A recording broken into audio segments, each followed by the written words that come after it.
बढ़ते आगे grab stage 2 के मद्देनजर डीएमआरसी का बड़ा फैसला सामने आया। हफ्ते में 5 दिन अब 40 अतिरिक्त फेरे लगाएगी दिल्ली मेट्रो। सोमवार से शुक्रवार तक 40 अतिरिक्त फेरे लगाते हुए नजर आएगी दिल्ली मेट्रो। यात्रियों का आंकड़ा बढ़ने के बाद डीएमआरसी ने यह फैसला लिया और साथ ही साथ प्रदूषण भी इसका एक अहम कारण है। Yellow blue red line DMRC का सबसे व्यस्त कॉरिडोर बताया जाता है। दिल्ली मेट्रो रेल कॉर्पोरेशन ने बताया है कि ग्रैब 2 चरण के तहत प्रदूषण से लड़ने के लिए दिल्ली सरकार की तरफ से उठाए गए तमाम कदमों के तहत डीएमआरसी सोमवार से शुक्रवार अपने सभी नेटवर्क पर आज से 40 अतिरिक्त फेरे लगाती हुई नजर आएगी।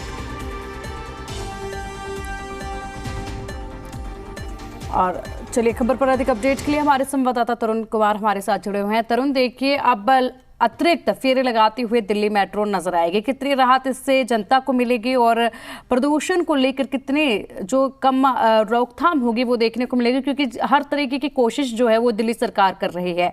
तो ऐसे में कितना प्रभाव पड़ने वाला है, क्या इसका पॉजिटिव रिजल्ट देखने की उम्मीद जताएं हम? देखिए, जिस तरह से मैंने आपको पहले भी जानकारी दी थी कि मेट्रो के अंदर यात्रियों की संख्या वैसे भी ज़्यादा ही रहती है, लेकिन और ज़्यादा हो सकें ताकि लोगों के बीच में विश्वास हो कि मेट्रो की जो फ्रीक्वेंसी है उनको कम समय के अंदर मिल पाएगी।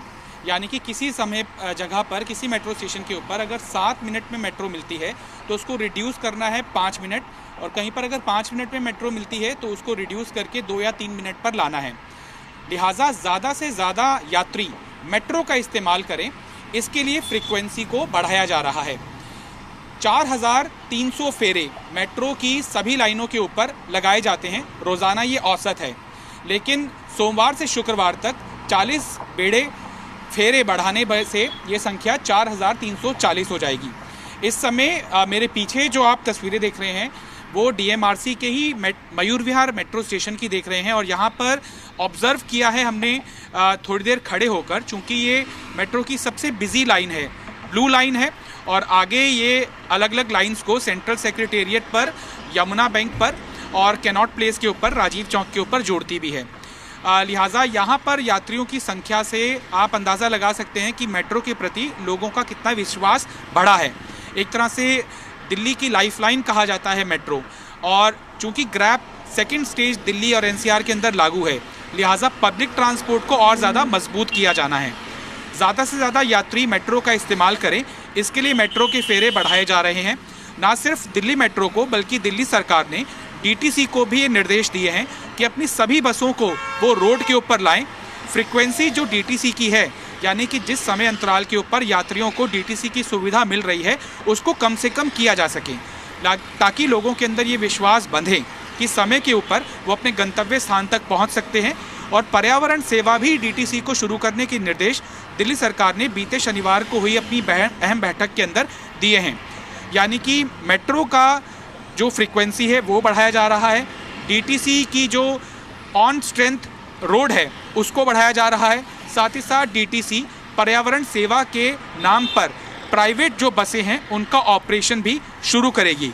और ये कवायद जैसे जैसे प्रदूषण का जो आशंकित स्तर है वो बढ़ता रहा, और ग्रैब सेकेंड स्टेज जो इस समय लागू है, और विवश होकर अगर सीओए-क्यूएम को ग्रैब की तीसरी स्टेज को लागू करना पड़ा, तो ऐसे में प्राइवेट वाहनों को डिस्करेज करने के लिए, पब्लिक ट्रांसपोर्ट को और ज़्यादा मजबूत करने के लिए अहम फैसले प्रशासन की तरफ से लिए जा सकते हैं।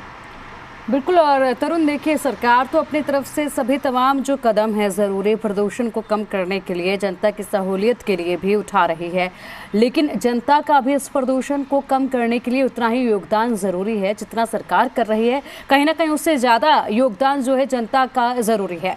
तो दिल्ली वासी क्या कुछ योगदान करते नजर आ रहे हैं इस प्रदूषण को कम करने के लिए?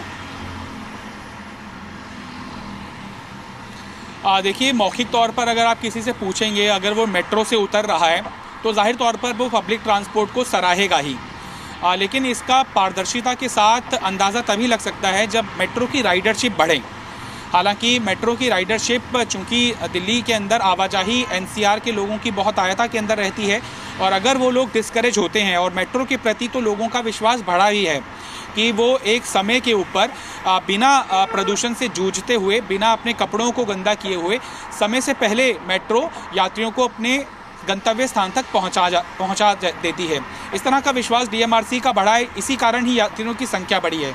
लेकिन अगर ये राइडरशिप बढ़ती है, जिसका 5 दिनों के बाद आंकड़ा या फिर शुक्रवार के बाद डीएमआरसी की तरफ से उनकी राइडरशिप का आंकड़ा जब साझा किया जाएगा, उससे अंदाज़ा लग पाएगा कि यात्रियों का जो भरोसा है या फिर ये कहें कि आम लोगों का जो सरकार के प्रति कंधे से कंधा मिलाकर लड़ने का जो जज्बा है, उसका अंदाज़ा आंकड़ों के ज़रिए लग पाएगा।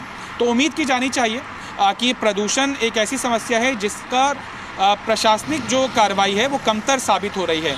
और अगर लोगों का साथ मिला, पब्लिक ट्रांसपोर्ट का ज़्यादा से ज़्यादा लोगों ने इस्तेमाल किया, अपने 2 व्हीलर त्यागे, अपने 4 व्हीलर त्यागे और मेट्रो का सफ़र किया, डीटीसी का सफ़र किया, तो ऐसे में प्रदूषण से राहत तो मिलेगी ही मिलेगी। एक महत्वपूर्ण कारक और होता है कि बीते रोज़ दशहरा सेलिब्रेशन हुआ है पूरे देश भर के अंदर और कई जगहों पर आंशिक आतिशबाजी भी हुई है।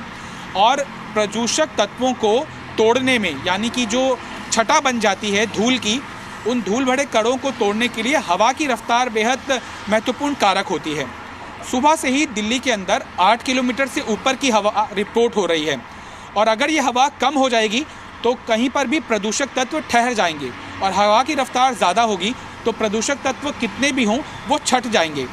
सुबह के वक्त शायद हो सकता है कि प्रभु की ये कृपा बनी हुई है कि दशहरा बदनाम ना हो, जो धार्मिक भावना से संबंधित एक बड़ा पर्व है, लिहाजा हवा चलने के कारण दिल्ली का जो AQI है वो पुअर की कैटेगरी में बना हुआ है। जो करीबन 5 दिन पहले 300 पार AQI रिपोर्ट हो रहा था, वो 230-235 के आसपास रिपोर्ट हुआ है।